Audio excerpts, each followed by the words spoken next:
How do we build a global company from an emerging and underserved market like Poland? You may think it's impossible or you've never seen one. Hey, 30 years ago, emerging markets were tech wastelands, while at the same time, the US already had companies like Atari, AMD, Intel, Microsoft, Oracle, starting with Google, PayPal. Poland was almost nothing. Or wait, just the very beginning of companies like Optimus, Onet, to later become one of the largest online media portals in Poland, or Asseco, nowadays a large European software company. Only 10 years ago, in 2013, Aileen Lee, a venture capital investor from Silicon Valley, wrote on TechCrunch, "Welcome to the Unicorn Club." And she identified 39 unicorns, so companies worth at least $1 billion US. They were all American. So the Unicorn Club was mythical, rare, and so American. But things have changed over time. And the year 2021 was a year of the unicorn. So every single day there was a company in the world hitting that magic metric, $1 billion US. Can you guess the percentage of unicorns bred outside of the US today? The cohort of 2021, so just 51% of the unicorns coming from the US. 17% was India, China, and 32% the rest of the world.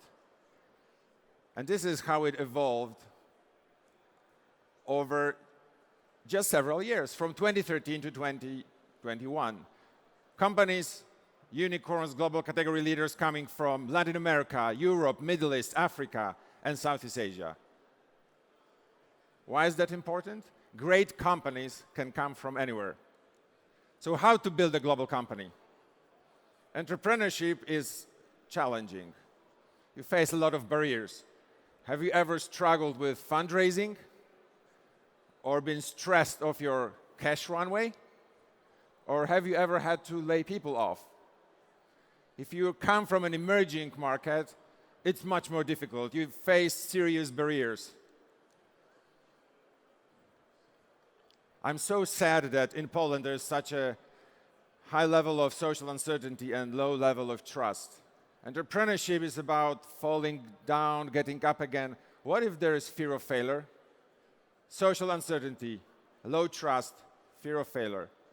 Trust me, really bad conditions for starting a business. And here with us, there are many great founders scaling globally. But how do they find role models, mentors in Poland? Like Julia and Martin fighting global financial crime. Or how do you find a mentor if, like Pavel, you're managing IT infrastructure as a code in the US? Or like Wojtek, bringing custom-made packaging to international e-commerce platforms? That's quite difficult. And as you know, entrepreneurship is about people. Building companies is about people. And Poland has a great engineering talent pool. But what about globally experienced sales, marketing, and business managers? And finally, shortage of smart capital at the growth stage. I've seen founders going global from Sweden, Finland, and from Poland. I was so privileged to work with 6 founders of a Swedish unicorn, Sinch. Just one of many out of Sweden, like Klarna, Spotify, iZettle. Seeing them in action, how they take decisions, how they compete and cooperate was priceless. And then I invested in a Polish company that, through acquisitions, became a global unicorn. Listed at New York Stock Exchange in just 4 years. Phenomenal learning curve. Those founders and investors told me about Alphabet, which I kick-started in Poland last year. Endeavor has helped build entrepreneurial ecosystems in 40 emerging markets. It's 2,500 entrepreneurs, 1,000 companies, and over 60 unicorns, global category leaders, making Endeavor probably the most prolific supporter and co-investor in emerging markets around the world. But Poland's still not Silicon Valley, right? You can still have doubts. And doubts were with Wences Casares in 1997, sheep farmer, 7th generation, from Patagonia, Argentina.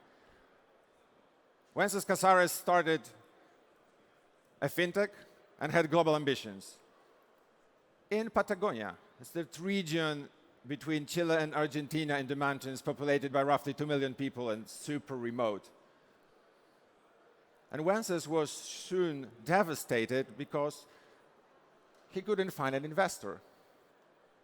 Casares in Spanish means married, taken. I don't have the right last name, thought Wences. But he continued, and soon he sold Patagon to Banco Santander for 750 million, even pre-unicorns. Became a role model in Argentina.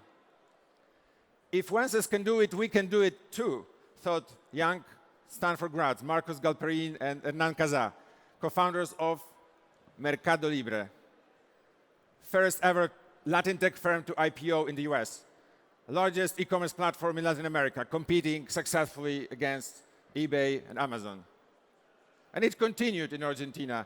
4 corporate guys leaving their jobs, starting Globant. Several years later, New York Stock Exchange and a global successful software house. So you can see psychological barriers, breaking psychological barriers is so important. We call it Roger Bannister moment. So before Roger Bannister, no human had ever run a mile sub 4 minutes. It was perceived as impossible. Once Roger Bannister did it in 1954, the record lasted only 46 days. He showed the others that it's possible. Now almost 2,000 people have run 1 mile under 4 minutes. Now, just psychological inspiration is not enough. Top founders are the ones who really actively support the next generation. And at Endeavor, we call it the multiplier effect. And we research ecosystems. Because the multiplier effect is the process whereby successful entrepreneurs inspire, train, mentor, and invest in the next generation. Whole ecosystems are jump-started that way. So let's have a look back at our initial research from Buenos Aires, Argentina. The 90s, no ecosystem of entrepreneurship in Argentina. The outer circle represents the year company was founded. Blue bubbles are entrepreneurs and their companies, and the connections are about mentoring, investment, and employee spin-out, whenever your teammates leave to start a new company that you support. 2007, more investment, more mentoring. Ecosystem is growing. It's still not very robust. And in 2014, you could probably see a multiplier effect in action. Many new companies have started, supported by former founders, many mentoring connections. And it's because of those 4 big bubbles in the ecosystem. Guess what if we removed them? It's literally like we are back to the 90s. That's the multiplier effect in action. And we continued researching that. Mudassir Sheikha, co-founding Careem in the Middle East. Arda Koterin, who is here with us today, co-founder of Insider, a global multi-channel marketing company, not only unicorn from Turkey and global category leader, but also Arda, Hande, and other co-founders actively supporting new generation of entrepreneurs.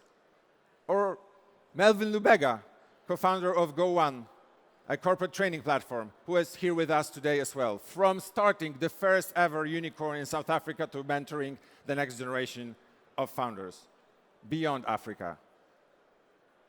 So what's in it for you? Should we be even talking about unicorns in 2023? And what's the future of the Unicorn Club? It's not about unicorns. It's about the power of the multiplier effect to transform tech wastelands into tech wonderlands, right? And entrepreneurial success is often defined by valuation, profit, growth. Fine, that's half of the story. And if you come from an emerging ecosystem like Poland, you face serious barriers.